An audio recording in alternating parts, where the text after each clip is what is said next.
Welcome to the Industrial Edge podcast with me, Joe Haggis. In this podcast, we sit down with a broad range of professionals that are involved in a wide range of industrial settings. From maintenance and reliability professionals, facility managers, engineers, through to operations and production leaders, consultants and business owners who support all things that keep the modern world we live in safe, productive and efficient. We discuss the unique stories our guests have been on personally, while getting into some of the deeper details, challenges and opportunities that face them in their particular industries and areas of specialisation. I hope you enjoy the conversation. Yeah, welcome, mate. So we've got Trent Taylor. He's the managing director of Kairos business. I think you founded, right, Trent, 10 years ago. That's right. We're going to start with that. Kairos is an ancient Greek word meaning the exact or critical time. Why was that the right name for your business, mate? And do you want to tell us a little bit about it? Yeah, sure. So, I mean, it's pretty difficult to find a name for a business. And we tossed around so many whiteboard sessions. And what I didn't want to do was have it named after myself, T. Taylor Consulting or anything like that. Wanted it to be a business and a brand on its own right. And when we first started, we're doing a lot more consulting and management consulting with companies. And that was when we stumbled across the word, we thought it kind of rang true with what we're representing and what we're speaking. And when we'll speak with clients, we'd explain the meaning behind it and how it kind of, fit with their situation and what, the offering was at that time. So it was something a bit different. And yeah, that was it. There was nothing too technical or strategic about it. I'm not Greek at all. So people always ask me, are you Greek? No. No, nice, mate. No, it's good to know. I think, like you say, it's important, right? Name for your business. So yeah, no, it's good. It's a good one. It's catchy, right? So, no, brilliant. Before Kairos, snooping on your LinkedIn, having a look at your career history, you've got some big businesses that you've worked at before. Obviously, JLL being a big one, 7-Eleven, obviously you spent some time there as well. Do you want to just talk us through, how you got started in maintenance, maintenance, reliability, facility management, and just take us back to those early days in your career. I know you spent some time in the UK as well. Yeah. But yeah, if you want to take us back there and any real highlights you'd want to mention. Yeah. Well, actually, I left school when I was 15. I realized I didn't quite enjoy it, and I was a bit of a clown, so I was always getting in trouble. And I didn't realize at the time I was an option that I could leave. And my parents said, "Well, if you can leave school, you have to do a trade, or you have to have a career to go into." So as soon as I realized that, I started contacting any company in any trade available to me. And initially, I got a carpentry apprenticeship, and that company only lasted 3 months after I left school. And so what evidently happened was I was 15 years old, and I had to get a factory job in Hallam, and I was fixing trolleys for the local Coles and the Woolworths. And so you can imagine at the time I was copping a fair bit of flack from my mates as a trolley repairman leaving school to do that. But eventually I got a HVAC apprenticeship with a local company. Had no idea what it was at the time. I was as green as you could imagine as a 15-year-old starting an apprenticeship. Toiled away there, working primarily in the service side of the business. So did 3-4 years in that trade, became qualified. Unfortunately, I was qualified by the time I was 19, 20. So I had company vehicles, earning good money, was able to travel. And whilst my friends were just starting to go to uni and get out of school, I'd already kind of developed a career and was on a pretty good path there. I never really loved the trade, though.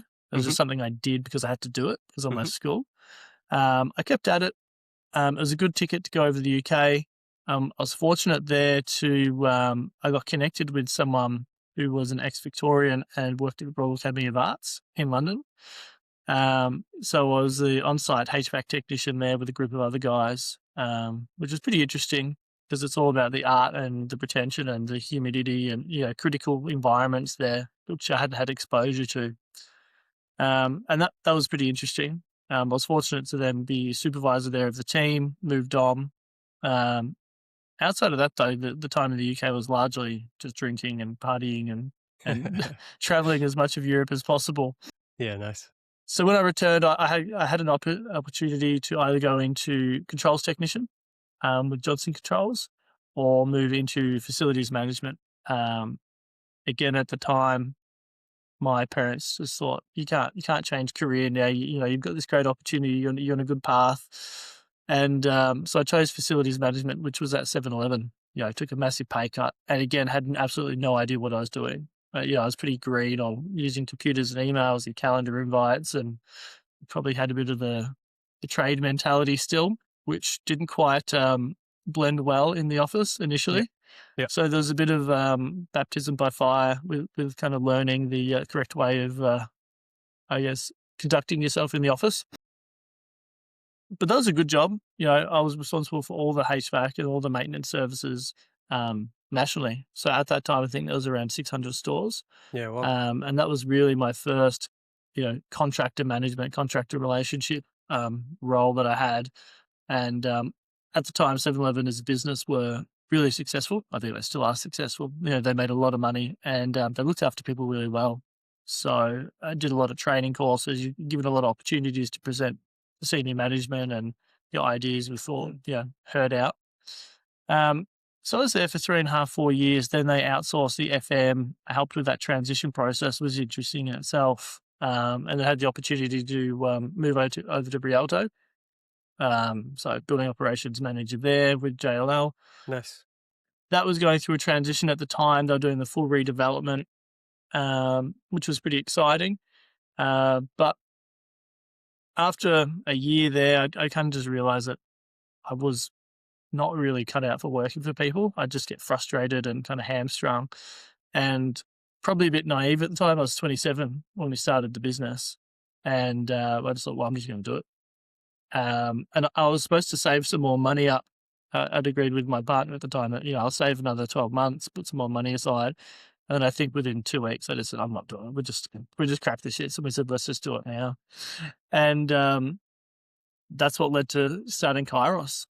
Yeah, nice. Nice. No, it's good. It's good to know that journey, right? Like you say, you kind of different experiences, HVAC technician, and like you say, going from off the tools, well, from being on the tools to going into a more of a corporate office environment. It's quite a change, right, for most tradies, right? Like you say. Yeah. I think it's interesting. I spoke to the school I was at actually a while ago, and I thought it was pretty good to, highlight the 3 or 4 different kind of paths that I've almost had. And that's not through, this grand strategic vision.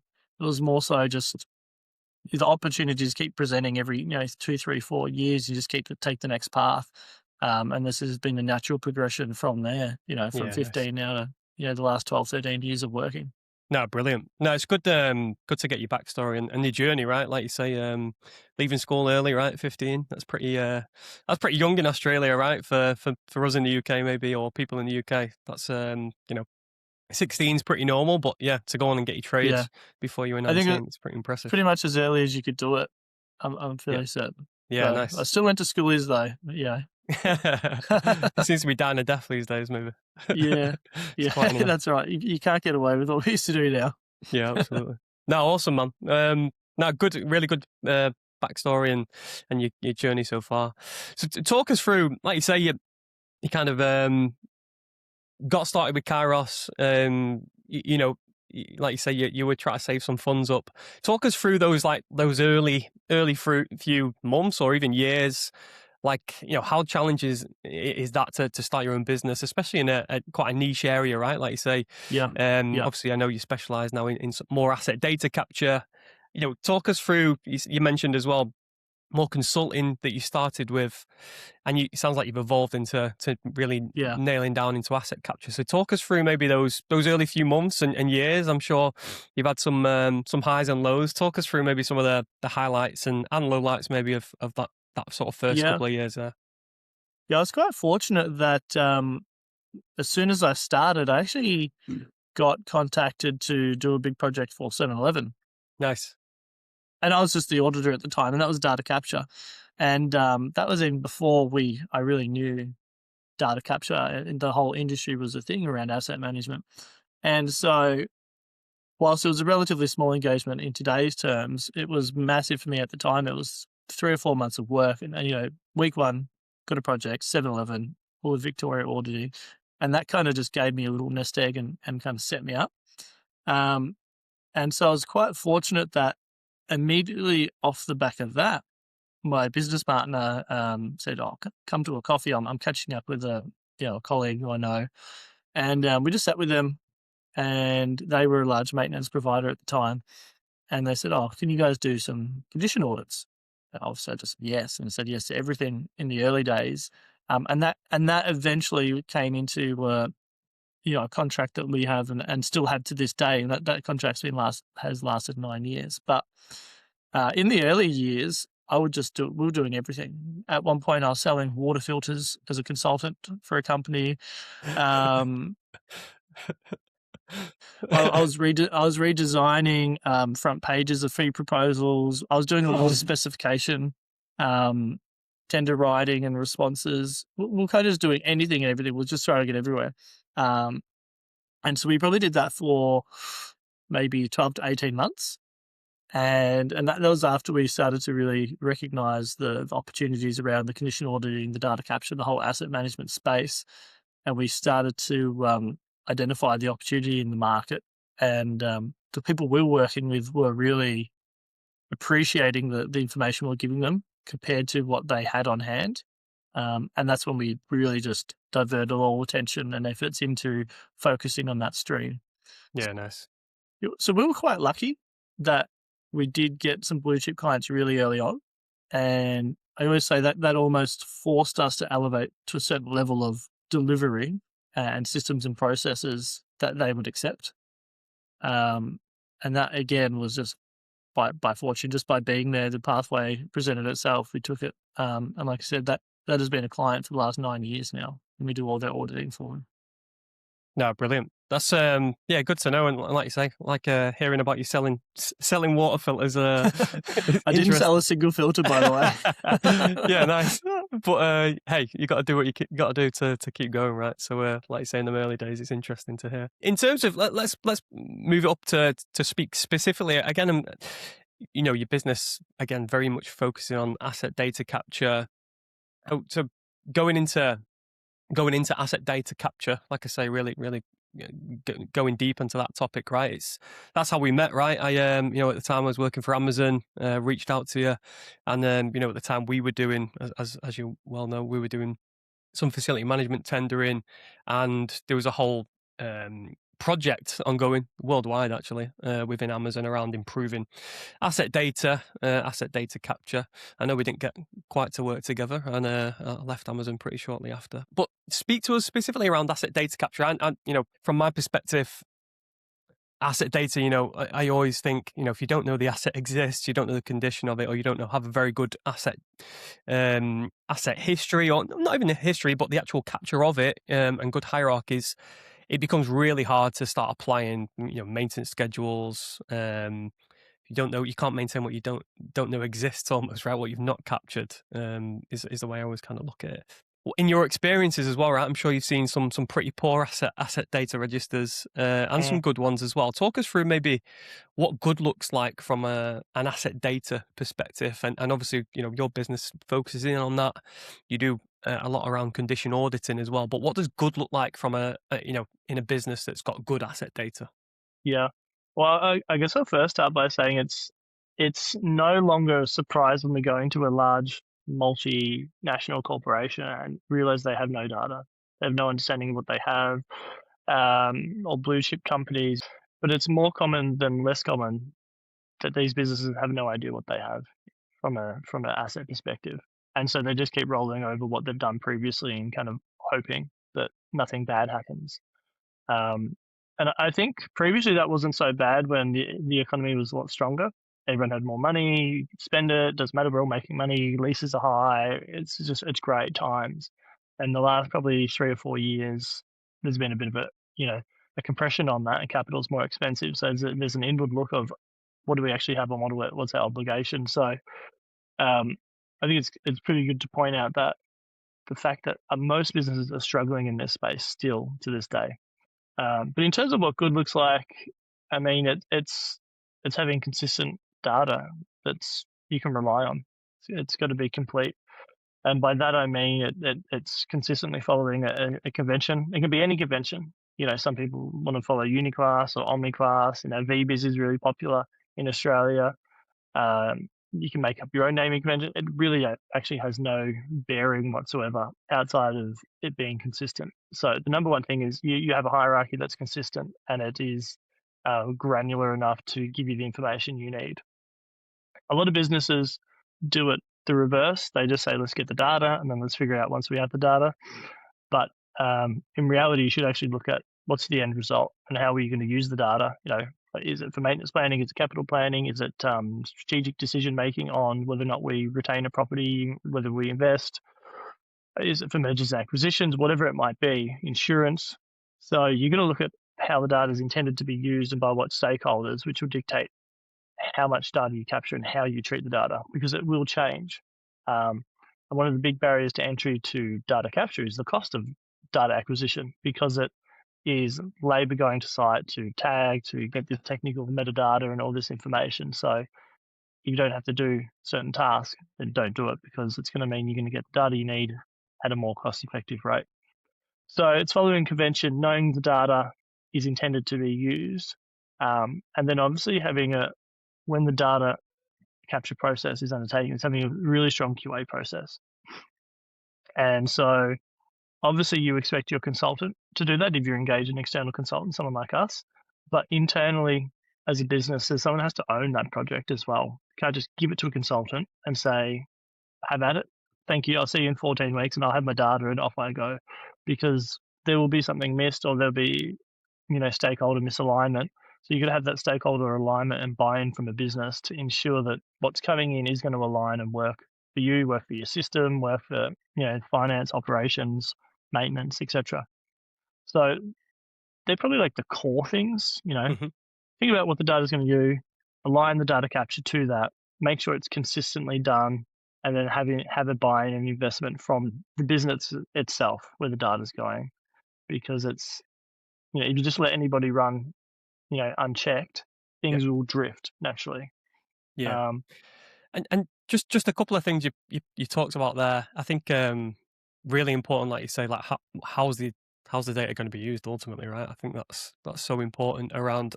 Are you doing it for capital planning? Are you doing it for better maintenance scheduling, maintenance planning, etc.? We so have key, right? Yeah, it is. Well, we have some clients we've done data capture for 3 times or 4 times in the last 10 years. And what value are they getting after the second, third, fourth iteration of doing a data capture? Because what you want to aim for is doing a data capture once. And then you have the systems and the team in place that manage the data and maintain it, and you verify it. And maybe you externally verify it just to keep everyone in check. But you don't want to just constantly do a data capture, because all you're doing is getting a baseline, you're dropping back down, you're getting a baseline, you're dropping back down. And what you're never really doing is getting value from the data. You get a baseline, you might be able to tender out, get your maintenance going, but you're not going to get any good insights off it by getting the return information. And so that's a big challenge that businesses have, is once they get the data, how do we maintain it? And that should be part of the conversation as well. Yeah, nice. Yeah, it's important, right? It's not just set and forget. It's not just capture it once and forget about it. Every business I've been in, new buildings or new equipment coming in constantly. Like you say, condition as well. I know that's something that you do as well, condition auditing.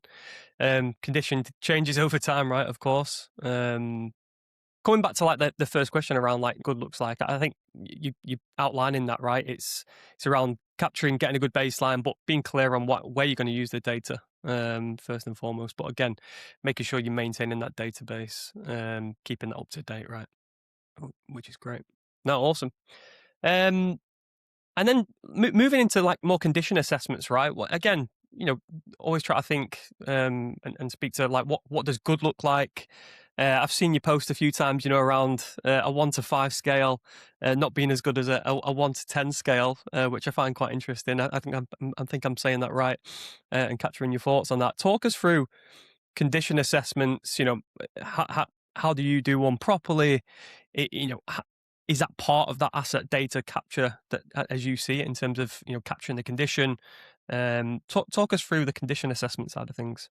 Yeah, we have two types. So any data capture that we do, every asset and attribute has a condition assigned to it. So that is just part and parcel.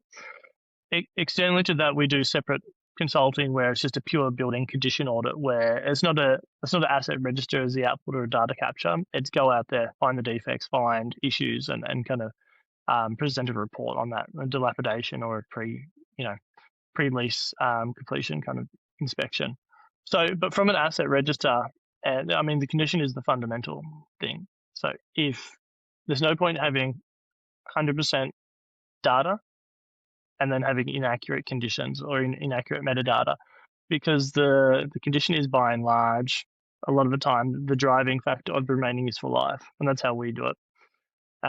It's not necessarily by age, even though age will have an impact to it, but it's not necessarily always age. We use condition as our baseline to give our RUL, which is remaining useful life. So businesses are relying and they're putting money against what we recommend based on capital planning and 10-year, forecasts with condition as the baseline. So if your baseline is no good, you can't unbake the cake, right? You have to have consistency across your auditors. You have to have good training methodology. You have to have good systems and checks and balances to make sure that they're adhering to that. So, we do large national portfolios where you can have 14 to 20 people doing a singular project across different states, different backgrounds, different skill sets, different trades, different interpretations.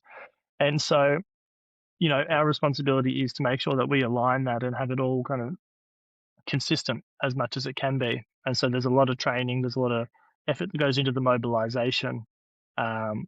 And one of our kind of standardization processes is sit down with the client and work through how they interpret. And that's around, the 1 to 10 is what we use. And the reason we use 1 to 10 is it gives you more of a granular spread.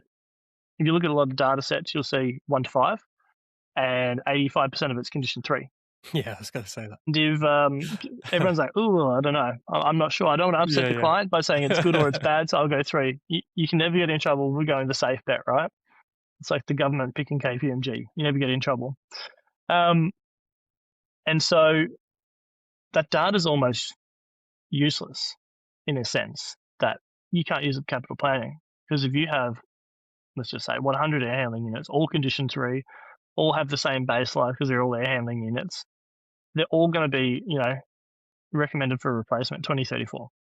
And so your replacement chart's just going to have this massive spike in these years because your data's not nuanced enough. And so if you look at the 1 to 10 in that same ratio, we have 4, 5, 6 to choose from. And so you get a better spread. And so that's why we use that and that interpretation. Where you can come into challenges is, and we've had this recently, client was using 0 to 6, another was using 1 to 5, we're using 1 to 10. The numbers might look the same, but the words next to the numbers are different. So we have a client just yesterday, they had condition fair. For us, condition fair is 4, which is, not good, but it's not average. So it's decent condition, right? In their scale, condition 4 fair meant it only had 10 to 15% remaining life left, which for us is, we're considering that like a 7 or an 8. That's quite poor. So that alignment session is really important, that you constantly align your auditors to the client's expectations of what it means. And so we capture all our projects in 1 to 10 because it's consistent. That's what the guys are used to. And when the client engages us, they know they're going to get a consistent kind of quality output, and we will map it back to the client's requirements. So we're always mapping back and we're saying, well, there's a misalignment between your wording, your numbering system, and your remaining useful life percentage expectations. So there's a lot of conversations that go into that because, again, that's driving all your CapEx planning and all your maintenance planning. So you got to make sure that it all makes sense. Yeah. And again, it comes back to that, as you said at the start, right, around making sure you're understanding what is the requirement of what you're using the data for. Right? I think that's clear for me that's super important. I mentioned even earlier the QA process. It's probably one of the most important. It's as important as the guys in the field is the QA process the business has. So we've invested a ton of time and energy around building those out. And so that relates to condition as well. So we built our own audit tool, data capture tool, which Yeah. we use. And we just rebuilt it ground up over the last 15 months. And so within that, we've got a whole heap of QA rules, which we rewrite the checks and balances. So if you've got a chiller, you've probably got a cooling tower. If you've got solar panels, you can have solar panel inverters, real basic things like that, checks and balances that run for the guys on site. So you get that first time fix type of scenario. The guys can run it on their device and it's going to flag all these areas. Yeah, Yeah, nice. and there's a lot more. There's really complicated kind of permutations in there as well around what they've captured and densities and ratios and things like that. Um, but secondly to that, what we have is we call it overnight QA.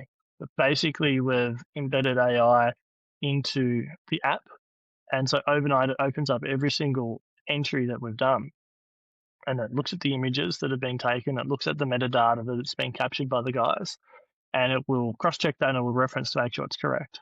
They say, oh, hang on, you've missed the model number here. I can see it in the image and it will flag it to us. And so we can accept it, almost like a spell check over all the Yeah, data. nice. And also, we've trained it to look at the condition. So we've given it all the parameters around what certain conditions and what would indicate good, bad, fair, etc. And it will flag to us when it believes the condition is different to what the auditors assign. Yeah, And nice. so we've got the auditor who does the audit. They do their own QA on site. Then there's the technology intervention through the QA rules and also the overnight AI check. And then we have the human intervention from the QA process, and that goes through at least 2 phases of that. So through all those processes, then we get a really nice alignment. But what it does, it means that our training to the auditors is specific to the issues that are being found on site. Someone's being too generous on conditions, or someone's made the same error 5 times in a row in the last week. So we can pinpoint where we need to train or where the weaknesses are, as opposed to just a blanket kind of, Yeah. here's your ladder training, here's your this Yeah, training, nice. here's this kind of training. We've found there's been a huge uplift in quality off the back of that. Yeah, good. And it sounds like quality is a huge part of what you do, right? Around, like you say, you've got those rules in place and those flags. So again, make sure you're getting that consistency right for your data. And I think that's something that I've definitely experienced is try to do an asset data capture internally. It's not something that we, as a maintenance team, as a maintenance manager, it's not something, whilst we're aware of it, maybe aware of hierarchies and maybe some internal naming conventions. Again, applying that consistency, like you say, having that QA, and having a consistent way to get that data, as opposed to, you've got a team of, let's say 8 technicians and you set them loose to go and try and tackle it yourselves. And again, it's not something that they do every day, and they'd have no training on that, generally speaking. Yeah, I know what, maybe, it's got a bit of rust on it, and let's give it a 4 or a 5 sort of thing. I'm not taking an objective approach, right? And it sounds like you try to take away the subjectivity, right? Which is important, but of course, at the same time, you can't beat a pair of human eyes to look over assets as well at the same time, right? And you mentioned AI there, right? I was wondering how long it'd be we'd get into the podcast before we mentioned it. Mate, But can't do a meeting without talking about it these days, right? correct. Everyone's talking about it. How have you found that? Do you feel like that's really enhanced the work that you do in terms of scrubbing and flagging the data, or is it a tool that just assists? Is it really critical now to what you do, or how have you found that kind of, what's the word I'm looking for? Maybe integration, or are you more reliant on it, would you say now?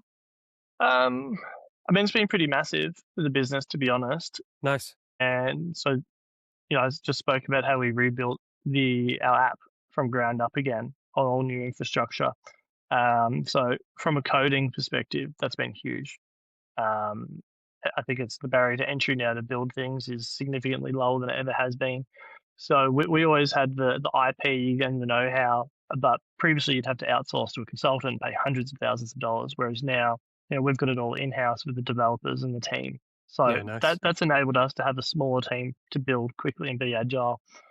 So we're not beholden to any external app provider or asset management tool or anything like that. It's all in-house. We own it. It means we can be agile and give the clients exactly what they need. Yeah, spot on. Beyond that, though, I mean, we use it every day. Everybody uses it every day. So it assists us greatly in that, just being more efficient, being from a a data cleansing perspective, not so much.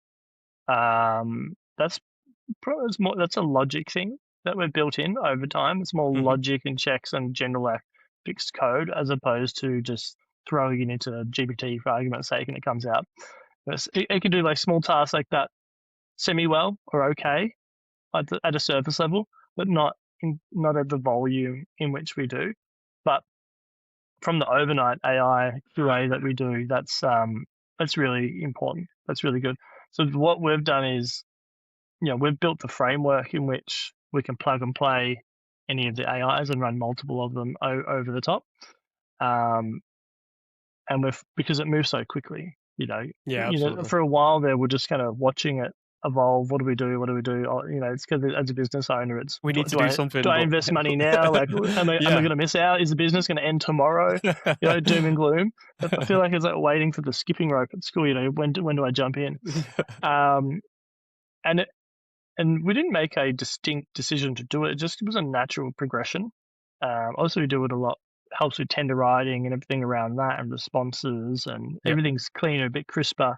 yeah, But the risk is that some people use it too heavily. yeah, absolutely. The AI is thinking for them, as opposed to you telling the AI, and it kind of returns a more polished version of what your thought was. We Feels a use bit. it a lot. Yeah, Sorry to interrupt. I was going to say, yeah, it can sometimes feel a bit like cleansed, very just not human. Well, it's not human, of course, right? But it takes away that kind of um what's the word I'm looking for? That authenticity, right? I think that's what you got to be careful of, right? Which, again, it might be okay, depending on how you're using it. But like you say, in tender writing, maybe you want to make sure it's still, they can still see your company, what you're about, as opposed to it being really, really quite AI written, should we say? Yeah. yeah. It's really powerful from that. I think it's probably reduced our tender writing time 10 times, to be Yeah. honest. Well, It's that much more efficient. that's And massive. and it gets more and more efficient as you have a bigger body of work within your chats, and your prompts get stronger. So that's been great because I hate writing tenders, to be honest. Um, yeah. The other big uplift is just the planning, like the internal strategic planning and things like that. When to build out an app, you get to sit down, you get to plan it out and map it out. The prompting and the speed at which you can arrive at a conclusion with that and have a project plan together is so just worlds apart from what it was. Yeah, brilliant. No, good to know. Really, really interesting. And like you say, right, like speeding up a tender writing process by 10 times, right? Like you say, if you don't, especially you mentioned it there, right? It's a part that you might not enjoy particularly. It frees up your time to work on things that are more important or more value add. No, good. Um, okay, we've talked about really gone into asset data capture. We've talked about your condition assessments. Talked a lot about AI there. In terms of just a few other questions I've got for you, and again, I follow you on LinkedIn. You post a lot on there, and you posted something that really resonated with me around lease reviews. Are you maintaining assets that aren't yours? And I thought that was a great post, and again something that I really experienced during my time at Amazon. We have at the time we have maybe 20-25 buildings when I was with them until I left. And we didn't own any of those properties, right, at the end of the day. However, we had a real mixed bag of landlords. There was obviously a lot of our assets in that building that were ours, around the material and handling equipment, etc., and obviously all that sort of stuff. But the actual base build, a lot of time, wouldn't be, from a capital perspective, wouldn't be the businesses. What I'm asking you is to get to the question is around talk us through that post a little bit, but maybe more around, is this something you commonly see? What's the risk? The question I've got here, what is the risk most businesses are sort of missing here around maintaining assets that might not be theirs? Because it's almost, to be maybe sound quite cynical here, from our perspective or my perspective, when I was at Amazon, we wanted to make sure we maintain assets well. But when that asset failed, the capex was on the landlord, should we say? So it's almost counterintuitive for us to invest money to maintain it well, for them to then be able to extend its life, arguably, because we're really looking after it, compared to maybe other tenants that would just let it run to failure, and maybe, you know, at the same time they wouldn't be meeting their obligations to maintain it, should we say? But talk us through that as a challenge generally in the industry, and you know, your experience with that. I know there's a lot we could probably get stuck into there. Yeah. I think it's a bigger issue than anyone really cares to think about, because it's almost a non-issue. It doesn't really cause that much drama because you're not aware of it. It's just the state of play just continues to continue, right? Um, and more and more regularly, you know, we're doing large portfolios of a retailer or some of his tenants. Um, we actually can't do the job without knowing the delineation. You know, potentially the client's going to pay for us to capture things they don't need, then they're going to continue to maintain it, or vice versa. We're going to miss things. There's going to be a gap. Either way, there's a gap.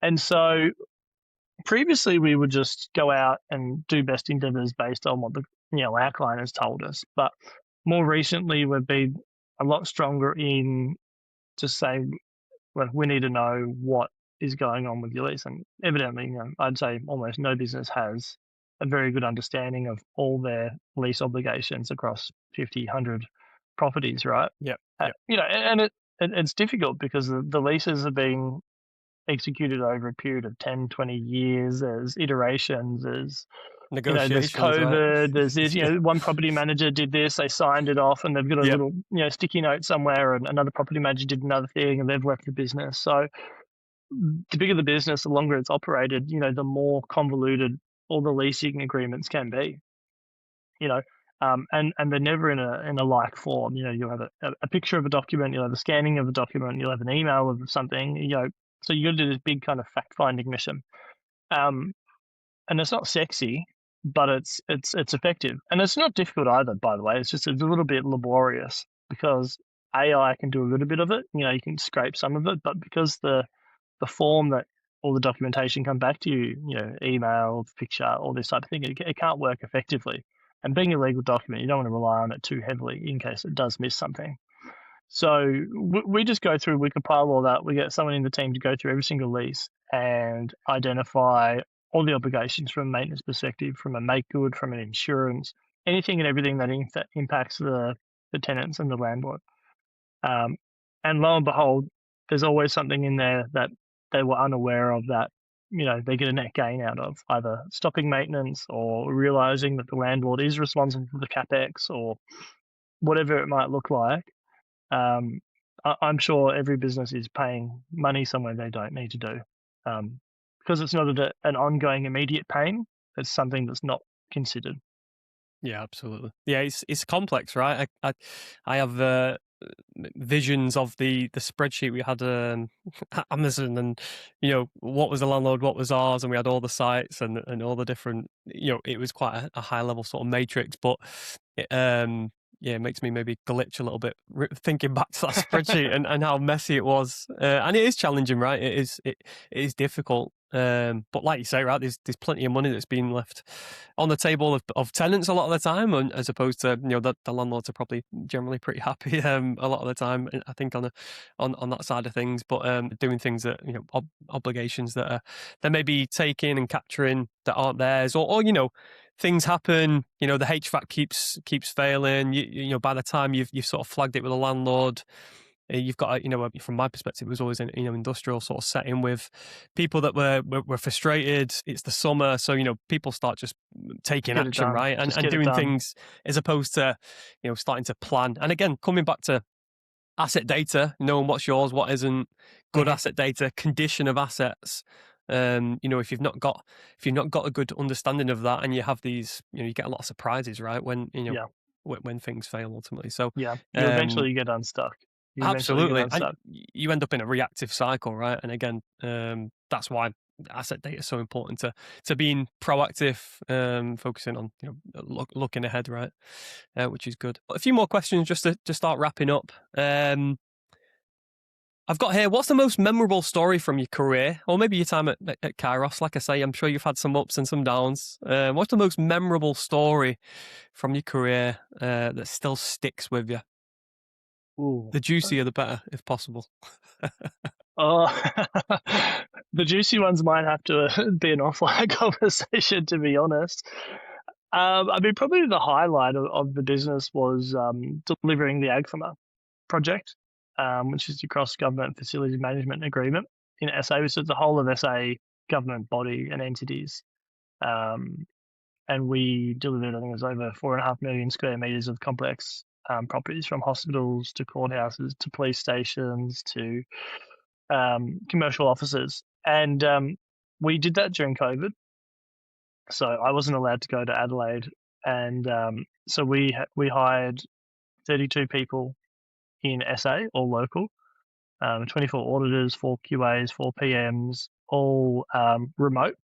And so the reason why I love it so much is, prior to that, whenever we do a project, clients would expect me to be there. I need you there. You're the guy. You're going to make sure it's going to happen and be okay. And I couldn't. I was finding it difficult to break away from that kind of that stigma and that requirement. And so COVID forced that. And so not only did it force that, but we went into the largest project we'd ever done, with 32 staff over 16 months. And we delivered it. And we delivered it 100% remote. And so that really pushed the business forward quite a few years in terms of what the expectations were and what we could do as a business. So it's not juicy, but it's a memorable Nice. one for us. It's a point in time where the business really took a massive step up in terms of capacity and capability. Yeah, brilliant. And like you say, right, as with someone in your position, you can't be in two places at one time, right? So like you say, building that capability within the team, them leading it. And like you say, it forced you in many ways, if there's any positives to come out of COVID, certain things such as examples like that, right? In terms of forcing businesses to think or act differently based on the restraints. And like you say, that's it's a good example, right? And a good story of building capability within your team, right? And not having to be that, like you say, a lot of clients, I'm sure, are like, you're the guy, we want you there. But Yeah, again, you're building that capability within your that's team, it. which is great. It's a difficult time because you build a rapport with the clients. You're like at the start of the business, I'm going aside, I'm doing auditing with the team, or then I move into a PM and I'm PMing, I'm QAing, but you've been the constant for 4, 5, 6 years, so then that heavy reliance on you. And it is a business at that stage, but it's not truly a business. It's still kind of you're the show, right? You're doing everything, and that transition, getting out of that mode.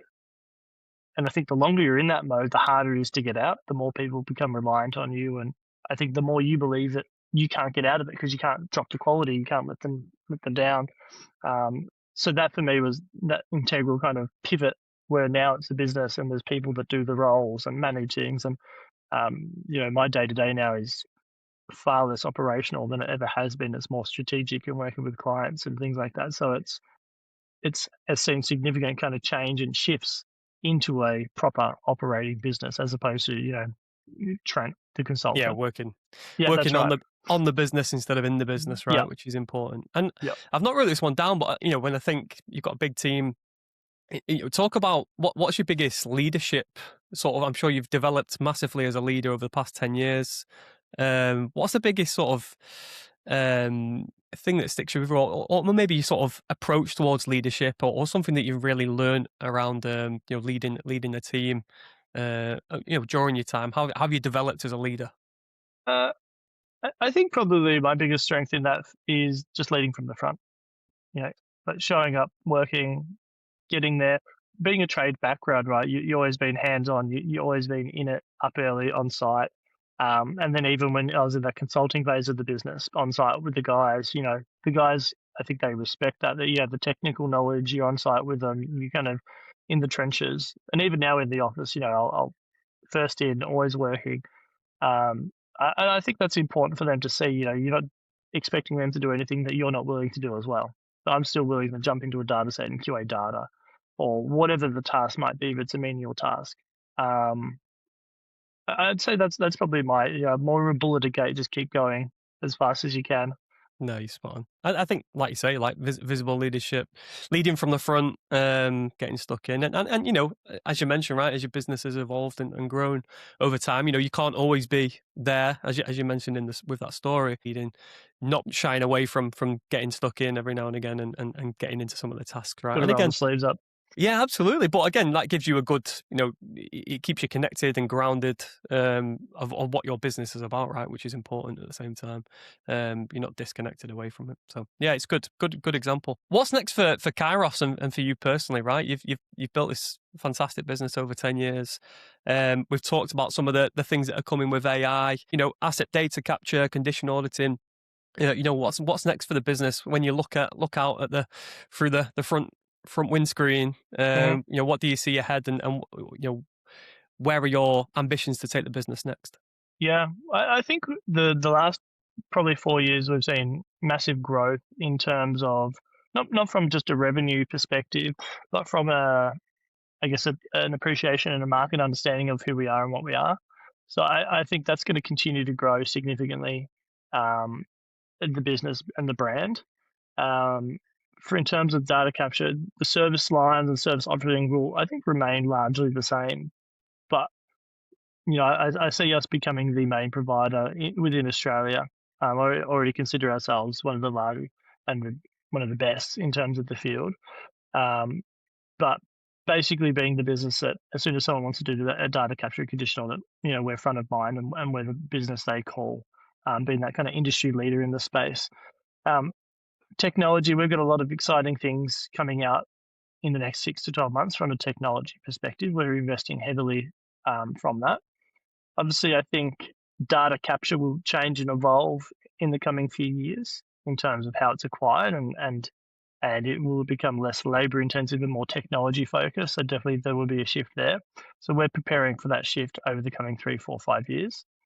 Um, and we've built around those QA tools and the AI.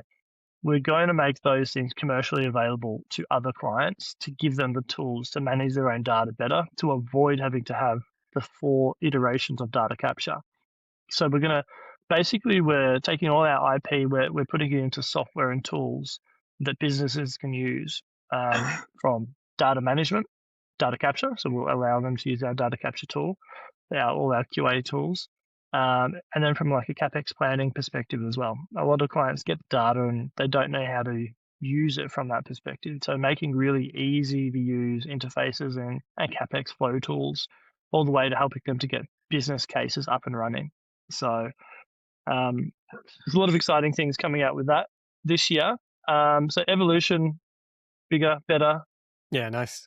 No, good. And again, like you know, you're using that IP, like you say, right? You've built that up. You know, you've created this tool and that software that ultimately, you know, you can share with businesses that you've been working with, right? Which I think is great. And again, you've absolutely got the right to do that based on, you know, you are the absolute experts in that space, right? So that's brilliant.